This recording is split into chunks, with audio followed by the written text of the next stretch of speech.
You turn on the tap. Clean water comes out every time. But what if it didn't? What if one hot summer, one major failure, or one surge in growth pushed the system past its limit? The reality is that water isn't infinite, infrastructure isn't instant, and growth doesn't wait.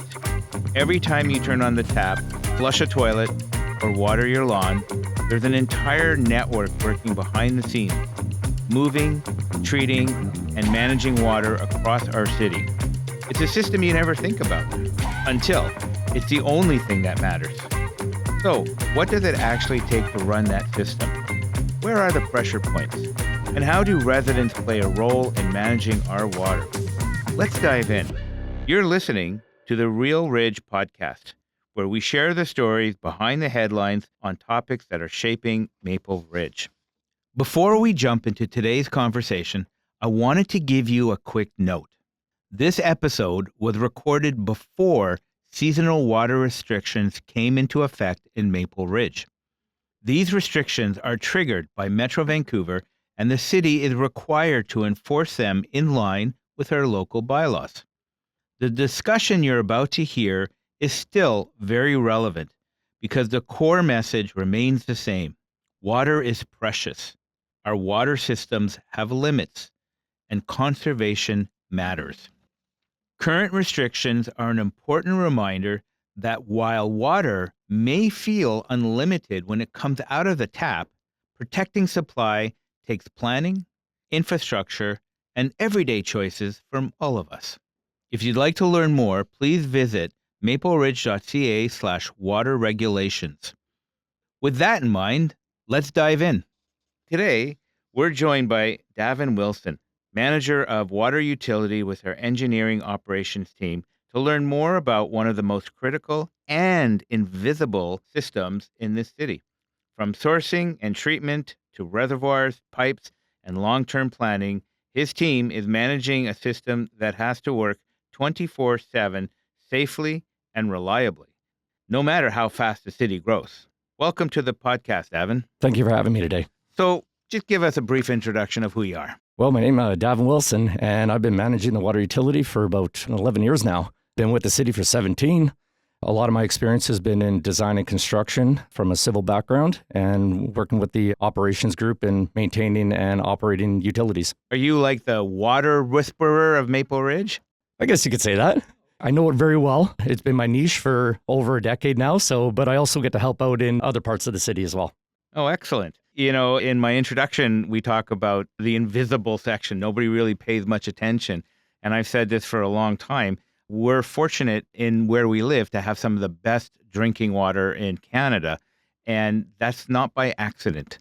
That is intentional. So as we get forward through our podcast, hopefully we'll be able to understand why and how intentional and what that requires. So let's start off with the basics. Where does water come from? Okay, so in Maple Ridge, we're very fortunate to have 3 separate water sources that come from Metro Vancouver, the water purveyor of the region. Ours is the Coquitlam watershed. Coquitlam, beautiful water, pristine water. It's fed from the mountains, and there's also other reservoirs in the background that can supplement that reservoir. That water, again, can be supplemented from Coquitlam, Seymour, and Capilano. So there's lots of redundancy from Metro Vancouver to provide the region. But like I said, again, Coquitlam is our main reservoir, and it's a natural watershed. It's a heavily protected watershed, and that's what makes it so pristine.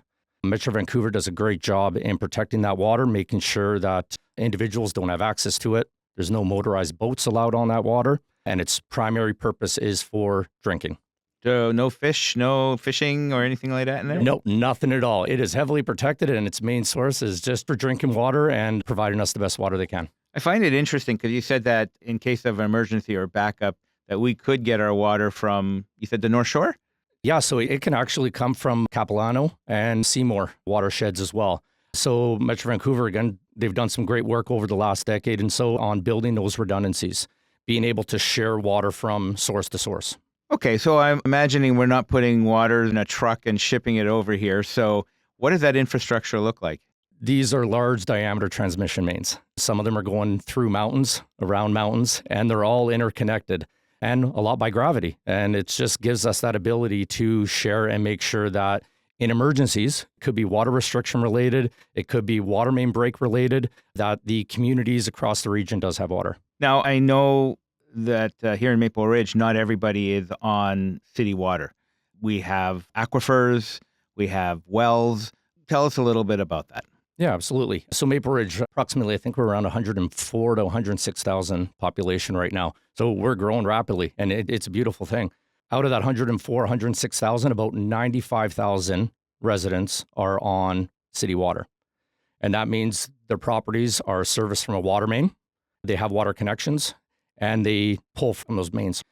Other locations, if you go to Wannock, Thornhill, they are fed from aquifers, groundwater. So for folks who don't know, what is an aquifer?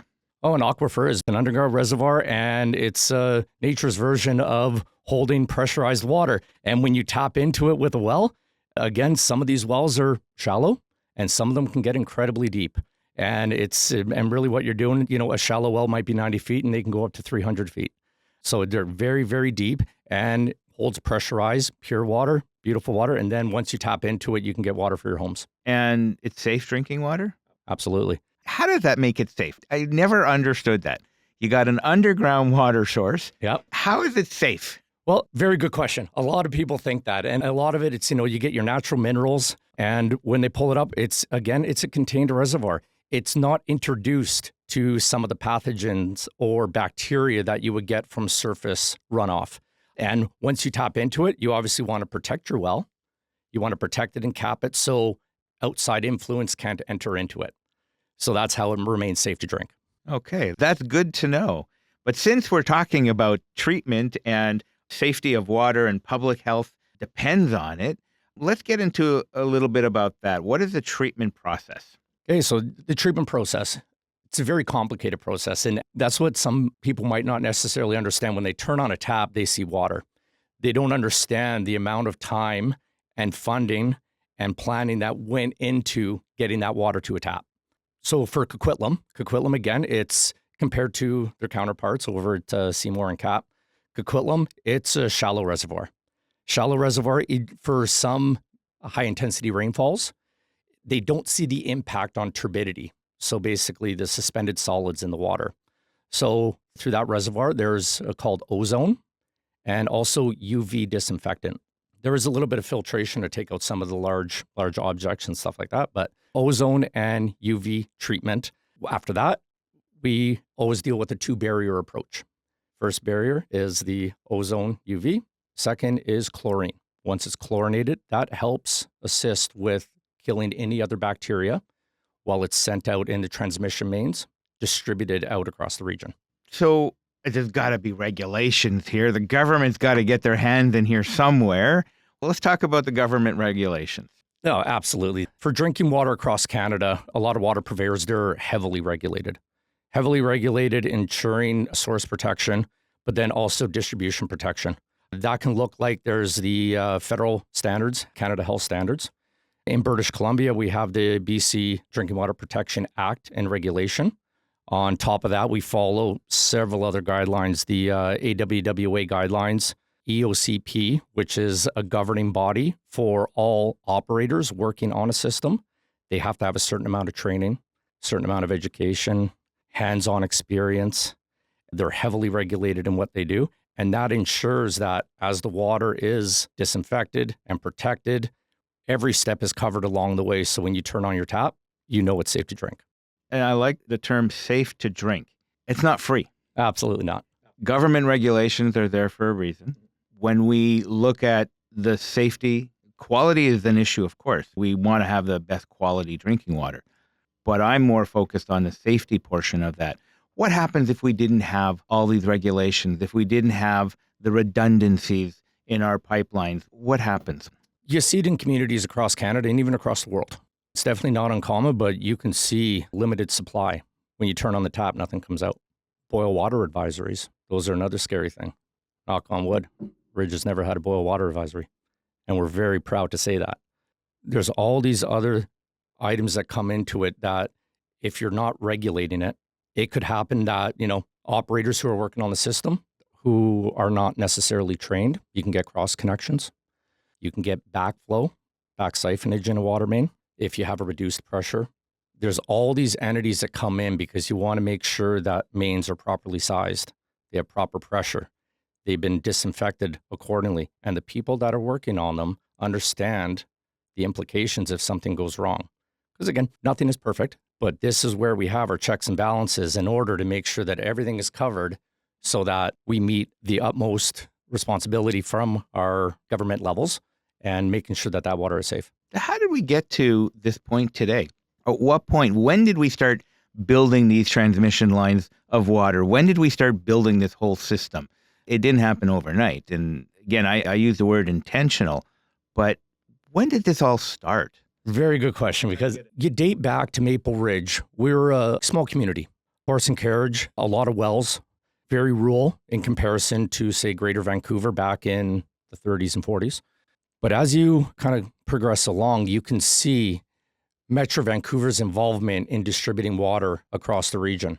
And Maple Ridge was fortunate enough to get a transmission main that did feed what we would have called back then Haney.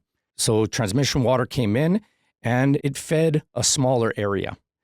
As East Maple Ridge would have been, towards Wannock, Garibaldi area, as that started to expand, you got agricultural, some other farm uses, hobby farms. A lot of water started to get pushed further east of 248th. And it was done by pump stations, but it was a very small pump station, just by Garibaldi High School. As demand picked up, we started to realize we need to move more water at a higher pressure with larger mains. And we're starting to see that, especially in the last decade, or even since I've been here, since early 2009, the interest in developing and growing and having agricultural uses out east has grown exponentially. So now we're looking at ways to increase our water supply out east while maintaining our traditional supply in urban central Maple Ridge, around 224th all the way to 203rd. So that original infrastructure, is that still existing? It is. It's still in the ground. We still have, we call it the Haney 2 main. The Haney 2 main from Metro Vancouver that actually runs right down Dewdney Trunk Road.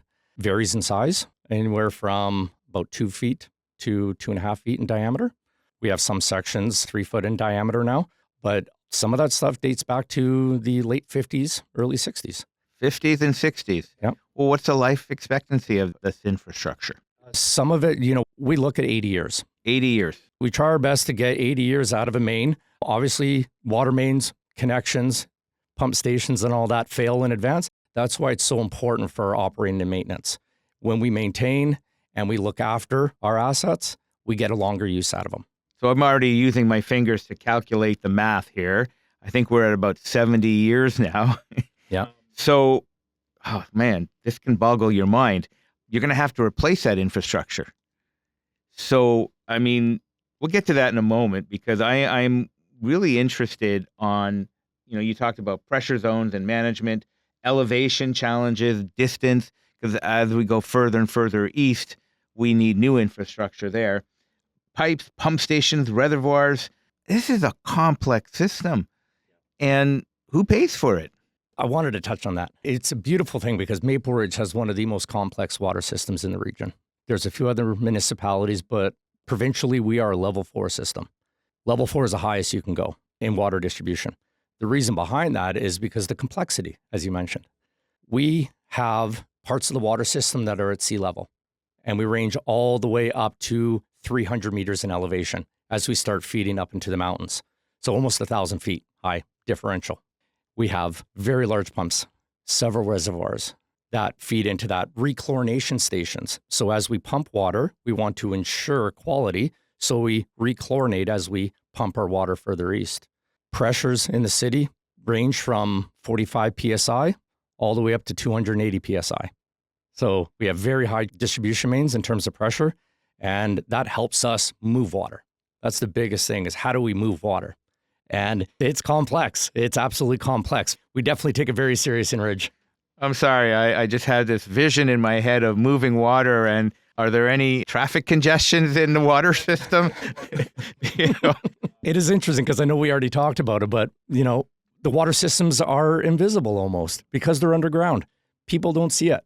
Most of the things they see are the fire hydrants. I know. You turn your water on and you expect the water to come out and you expect it to be clean. And so let's get back to last year. We had a water main break.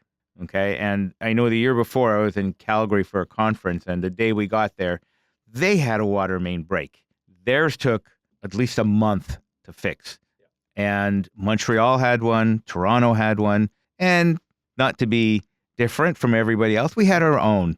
So what broke? The incident that you were speaking of, Lougheed Highway, it was an old asbestos cement water main. We call them an old corpse stop, blew out the side. So it would have been an old connection feeding a farmhouse that would have originated back to the 50s. So that blew out, which then, again, in one of our highest transportation areas that you can think of, you got Lougheed Highway at Maple Meadows Way, right in between Maple Meadows Way and 203rd. And when that blew, it actually heaved the highway. The water pressure was so high and there was so much water coming out, it heaved the highway to the point that you could see water bursting out. It was almost like a geyser coming up out of the ground. And again, we got calls immediately. They were coming from residents. They were coming from other passerbyers. Staff actually saw that day, treating it the same as every other water main break that we have. You know, we're averaging about 12 per year, which is very good. We're actually doing a very good job. So we're averaging about one a month if you want to call it for simple math. Worst case scenario, we've had up to 30, but again, it depends on the year. But for that one specific break, again, we triaged, we called our crews out, and at the operations center, got to give all those staff kudos. We have 24/7 staff available. When we call them, they come out. They want to help and support the community, and we got a crew out there. And the interesting thing with that break as well, we had our crews out ready to go, but it just happened to break right next to a Fortis gas main. And due to the erosion of the water and all the sand and sediment, it blew a hole in the gas main. So now it gets even more complex.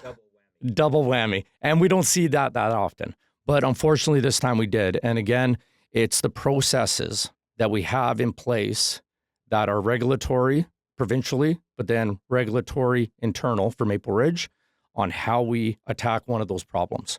It's an emergency, but we have processes in place to deal with that. The fire department came out, supported us as well. Traffic kept moving. That was the most important thing. We kept traffic moving east-west. It was a little bit slower. And thank you to everyone who sat through that, but we did get you through. And we worked with our counterparts at Fortis BC as well. And they came out, fixed the gas main. We got a chance to fix the water main. We rebuilt Lougheed Highway and repaved it. That was probably one of the longest breaks that we've had in terms of duration to fix because the complexities getting the gas shut down, it ended up being a 14-hour repair. And That's one of the longest ones? Longest. Compared to what we saw in Calgary. No, absolutely. We are very, very fortunate. Very fortunate. There is some older infrastructure across the region and across the country. Again, Maple Ridge, we have great redundancy to move water. Our planning sector out of our engineering group, our utilities group, they do a great job on reviewing and seeing, okay, if a water main breaks at this location, how do we keep water moving? Calgary, unfortunately, when that broke, it limited them. There was a lot of challenges, and I think the public did a great job in understanding that and reduced their consumption. Definitely supported Calgary in their efforts in repairing that, similar to kind of what we see here in Maple Ridge. So our people were able to do the work. We didn't contract out. We didn't have to call in outside agencies. Our people did the whole thing. Our people did the whole thing. So when we showed up, we worked with Fortis. They worked on their utility. They fixed their side. But our water mains, our staff are trained, and they have the hands-on experience and the long-term experience to maintain our infrastructure. We didn't contract anything out. We do it ourselves.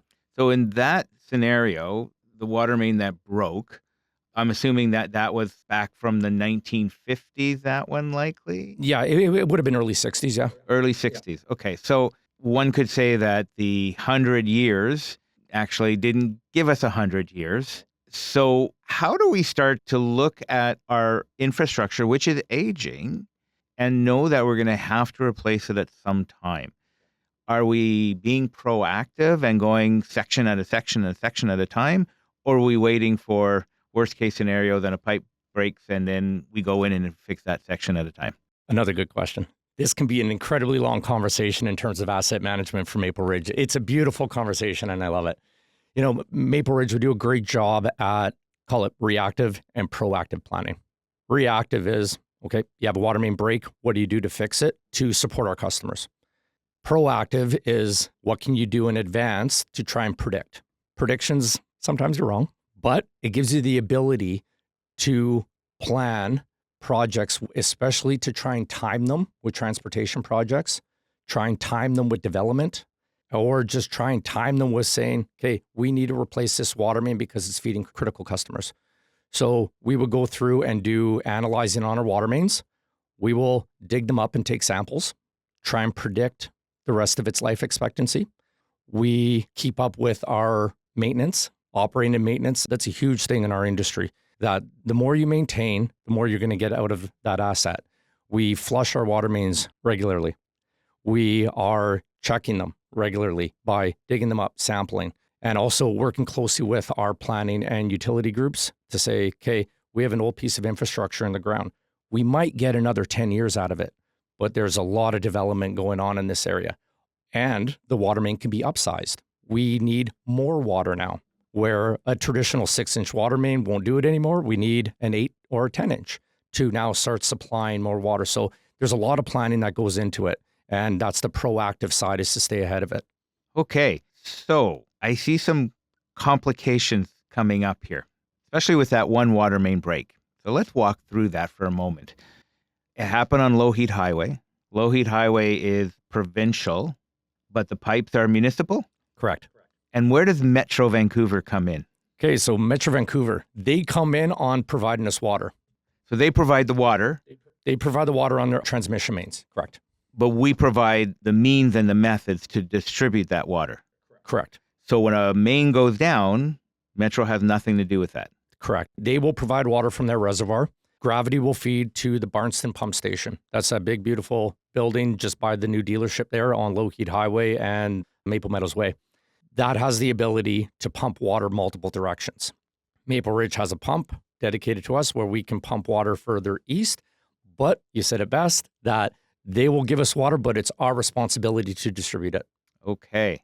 So when we're paying on our property taxes, Metro, probably in the neighborhood of about just under $900 a year, that's for the clean water. What about the wastewater? On our water utilities, so your general taxes don't fund your drinking water. The drinking water comes from the water utility. It's a self-funded utility. And a portion of that unit rate goes to Metro Vancouver, but then also supports the city in distributing water, which also means maintaining pipes, all of our connections, our PRVs, our pressure reducing valves, our pump stations, reservoirs, rechlorination stations, air valves, all that stuff. All that stuff gives us the ability to maintain that infrastructure. The wastewater portion of it, your taxes will go to the sewer utility. It's another self-funded utility, which gives the ability to maintain our pump stations, which we have a very large wastewater facility down on the Haney Bypass in 225. That pumps directly to the Catesy station, which is over on the far west end. And actually, Metro Vancouver just built a brand new one there just off the Golden Ears Bridge there. So all of that gives us the ability to maintain all of our gravity systems, our wastewater lift stations and pump stations as well. So they're not sharing the same pipes. No, they are absolutely not. I can promise you that. That's a good thing. So when we're looking at all of this, population growth, new housing targets, increased demand, we have mandates from the province to build more homes. Do the current pipes that we have, are they adequate enough for a population of 110,000? Because we're going to break 110,000 this year. Is it adequate for that? Or are we going to have to start switching out from smaller pipes to larger pipes? You're giving me some good questions here today. I told you I was. So in Metro Vancouver, we can go back, say 10 years ago. Metro Vancouver built a brand new transmission main on Abernathy at 128th Avenue. It's a 900 millimeter diameter steel main. That we call it the Maple Ridge West main. That allows us to move water east-west again. So that was to support population, support the higher demand for Maple Ridge. but then also allow Metro Vancouver to maintain their systems, like the Haney 2 main, very old main. It's going to allow them to take that offline and still provide us water to maintain that piece of infrastructure. But for Maple Ridge, as we grow, as we densify, as we meet these provincially mandated targets, it is going to help us distribute water. And with all applications and files and proactive planning, we are looking at diameters of main to see, is this sufficient? Is this going to meet domestic demand? Is it going to meet peak or max day demand, which you'll see a max day demand? We're likely going to have a very hot summer again this year. Are we going to be able to supply water to our residents in hot summer days in the middle of July? We look at those calculations. Engineers are looking at these calculations and making sure that we can meet these targets as we build out. And the other thing we also got to look at is fire protection. So we always talk about domestic, drinking water, potability. Our water systems are there to protect as well and support our fire department, Maple Ridge Fire. In an emergency, do they have fire hydrants? Do they have access? And do they have the flow and volume that they need to protect the residents? And all those complicated calculations are worked into each development as we grow. Wow.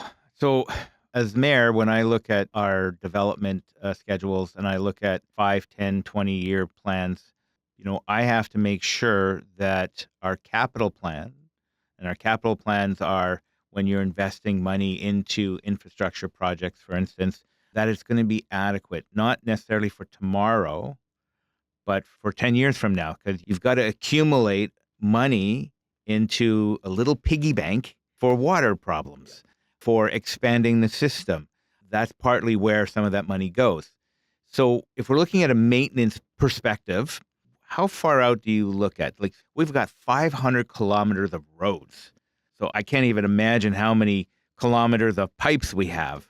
We have almost 425 kilometers of water main in the city. 425 kilometers. So you had the answer there, Yeah. right there for you. I didn't even prep you for that one. That's a lot of pipes. So how and when do you plan that preventive maintenance? How you look at a map and you say, okay, we haven't touched this area in a while, and this area is going to look like it's going to need more. And because of growth and demand, we're going to have to expand this one. So it almost sounds like it's a moving target. It's not something that's set and done in one fell swoop. So it's an ongoing process. So maybe just give us a quick outline of that ongoing process. So how do you plan that? So that's the most important thing. It's the proactive side to asset management and utility management.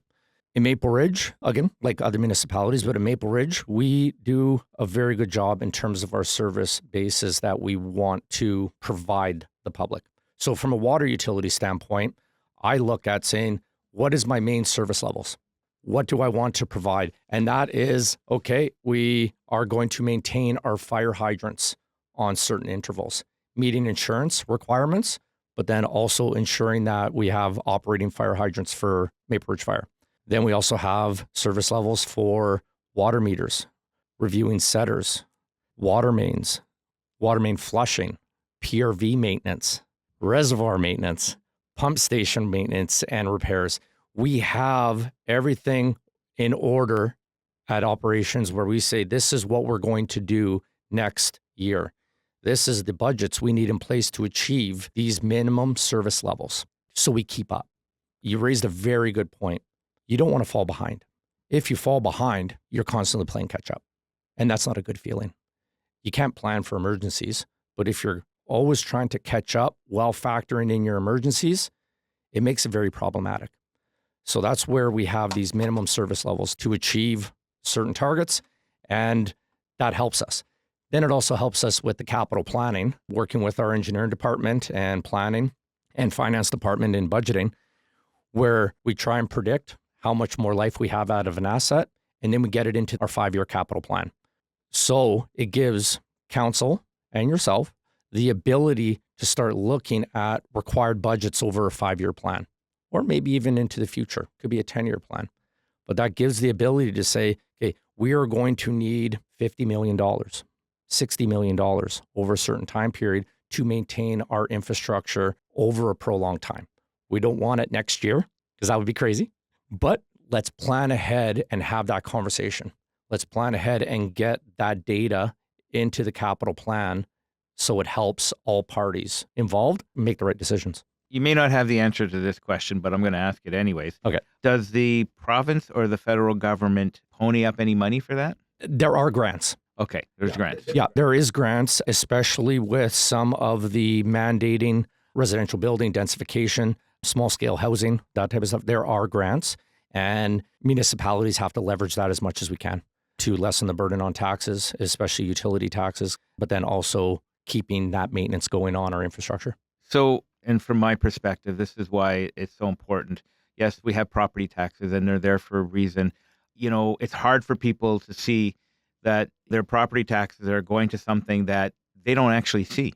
They see the end result. Yeah. Turn on the faucet and water comes out. Flush the toilet and it's all gone. Poof, like magic.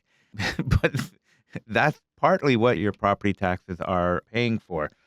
You know, and when we look at right now, Metro is already putting out water restrictions because they're forecasting not a good summer for water. So 2 things. How does the city focus on conservation, making sure that we're not overusing our water? And how do residents play a role in this? So every year, the Lower Mainland, they all comply with the Metro Vancouver water restrictions. So water restrictions are coming in. And you raised a very valid point. There's a lot of discussions right now. It's going to be a hot, hot summer. Hot summers traditionally mean stage 2 water restrictions, maybe stage 3. In my tenure here in Maple Ridge, we've hit stage 3 once in 2015. And it was tough. There was, I hate to use the word stress. Maybe taxing might be a better one. No, I don't like that word. I don't like that word. That's probably even worse one. Stress is better. Okay, well, we're going to go with stress. The systems were stressed. And stressing means dropping water pressure, and the mains couldn't move water quick enough. I remember in 2015, at one point, we couldn't actually fill a reservoir quick enough. There was more water coming out of the reservoir that we had the ability to pump in. And just to put that into context, that's a very scary thing from a utility manager standpoint, that no matter what we did, no matter how many pumps we had running, no matter what valves we had opening to redundantly feed different parts of the city, reservoirs were dropping quicker. And we call it in peak demand scenarios, where it's in the middle of the day, people are at home, they're using water for their backyards, watering their gardens, their lawns, water features, pools, etc. We just couldn't get enough water into the city. And that's where the conservation part comes in, where we all play a part in it, where yes, there is restrictions to say, okay, water your lawns between these certain times. Metro Vancouver, back in 2015, they were actually a little bit more relaxed where they are today. The Metro Vancouver board changed them where we can only water lawns. I think it's once a week now, odd and even numbers. They each get a day. And that is to ensure we have potable water. That's a hard thing for people to grasp because they're paying for the water. I want to use it when I want it. But we're using drinking water because it's gone through multiple stages of treatment. It's traveled through dozens and dozens of kilometers of transmission main. It's gone through potentially a few hundred kilometers of distribution main to your tap. And we consider it drinking water. And we're using it for our lawns, our gardens, our vegetables, pools, and whatnot. There's times of the years that it can work 100%, but we need the ability to have resident support, to use water more wisely as restrictions get higher. In Maple Ridge, we do a lot of education. Stage 1, we have operators and staff. If we get a call or if we notice, we educate. We will go to them with brochures, pamphlets, links to websites to educate about conservation, to talk about why we want to preserve drinking water. And then we go through those stages. Oh, man, I think I should have scheduled a longer time for this because who knew water would take so long? So I just want to get a better sense of all of this. So the first thing I just want to reiterate is you don't build the drinking water infrastructure when you need it. You build it in advance, right? That is the pre-planning stage of that. And by doing that, you're actually being a little bit more effective with your dollars and cents because you're saving up for those days so that you don't have an emergency but you always have the funds there to fix it. So that's a good thing. We hear a lot about climate, whether you believe or don't believe. There is a science to how we determine what the summer is going to look like.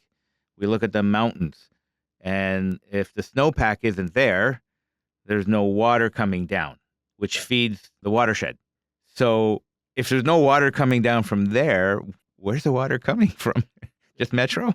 No, exactly. And it's one thing we always have to keep in mind. A lot of us think, hey, we're in a rain zone. We're in a rainforest, in Western Canada here in BC. But that doesn't necessarily mean that all that rain is making its way to the reservoirs. A lot of it does. And like you said, we rely heavily on snowpack. This has been one of the warmest winters we've had in decades. We had very little snow and very little snow up in the mountains. So that means less snow melting, coming down, replenishing the reservoirs, replenishing the alpine lakes, which also feed in as a reserve source, and making its way. So you raise a very good point. It's a seasonal thing. Every year can be different. One year, it could not even be a problem because we got lots of snow in reserves. But this year, there's a lot of speculation that it's going to be very hot with little water in the reservoirs. But we're going to be okay. Okay. I'm going to move on quickly. We touched upon it earlier, the wastewater treatment plants. Just have a quick conversation about wastewater treatment plants. I don't know if people understand what they are and what they do and how important it is for us. Maple Ridge at one point did have a wastewater treatment plant that closed several decades ago. I believe it was maybe in the 70s. All of our wastewater goes to Metro Vancouver. We have two main primary transmission mains. So we call it the North Slope and the South Slope interceptors. These mains play a very critical role. They're large diameter mains that can take that wastewater away and send it to the Catesy pump station, the Metro Vancouver pump station, just off the north bridge abutment of the Golden Ears Bridge. From there, it is pumped out to Ennis Island for treatment. Metro Vancouver does all of our own treatment, and through the rates, Metro Vancouver takes care of that. And one thing I've always looked at, and I've done some presentations on water conservation, but then just drinking water in itself, the life cycle of water, if you think about it, is from the second it leaves the tap to the minute it hits the drain. The life cycle of drinking water is maybe about 2 seconds. As soon as you turn on the tap, it's out and then down the drain. And as soon as it hits the drain, it's called wastewater now. It's not potable anymore. So to put that into perspective, what we do with our drinking water completely impacts our wastewater systems as well. And who's responsible for wastewater treatment? Wastewater treatment plants, that is Metro Vancouver. Metro. So yeah, we pump a lot of wastewater. We have some very large facilities here in Maple Ridge and smaller pump stations or lift stations for communities. But we send all of our wastewater to Metro Vancouver for treatment. Okay. We're winding down here, although like I said, I could talk for another hour. But I wanted to highlight that the week of May 15th to the 21st is National Public Works Week. Yes. That's the day to celebrate you, no? I would like to think so. No, it's to celebrate a large group of women and men that come to the city every day and work on our utilities, work on our traffic systems, work on our electrical systems, our water, wastewater, our bridges, our roads, all these great things, our fleet, our mechanics, everything that goes into it, everything that goes into the day-to-day operation of the city. And it's a great day to come in. We're going to have an event at the Public Works Yard. We're going to have music. There's going to be activities for the kids, which is a great thing, bringing families in and having great discussion.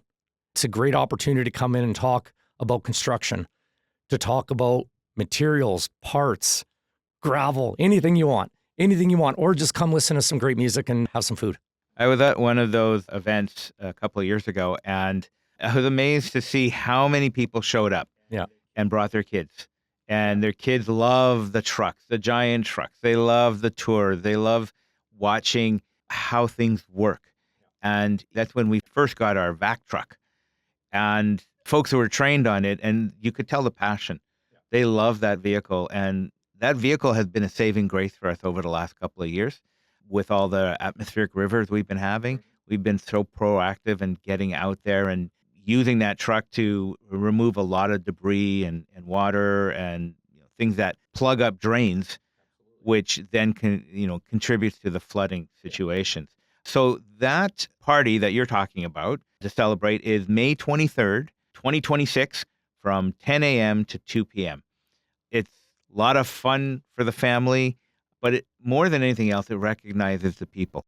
If we didn't have public works, you got the last word, what would happen?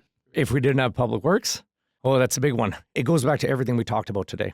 It goes back to all the services that residents and economies rely on for day to day. And these are the things that support life. Water supports life. You get roads that supports economies. You got wastewater that supports life as well, and hygiene. You have electrical systems, you have traffic systems, all these things that are there to protect people and build cities and build rapidly growing economies. I think that wouldn't exist. You would have these systems and it would be way more complex to make sure that they were running day to day 24/7. And that's the most important thing, day to day 24/7. You know, I'm a sci-fi guy and I love my post-apocalyptic movies and series, and they all look the same. After 20 years of some disaster and no maintenance and growth of infrastructure, everything collapses, everything falls apart. So next time you turn on the tap to receive clean and consistent water, think about what it takes to make that moment happen. And I want to thank Davin for being here and sharing with us some of that story. Clearly, you're a water guy. Oh, yeah. Thank you so much. This was a great experience, having the opportunity to talk about the things that I'm passionate about, which is water and utilities. It's been a pleasure, Davin. I really appreciate you being here and helping us better understand water and wastewater and infrastructure. And I look forward to seeing you at the Ops Yard. Absolutely. We'll see you on the roads, and we'll definitely see you at the Public Work Week. All right. Thank you very much. Thank you. Appreciate it.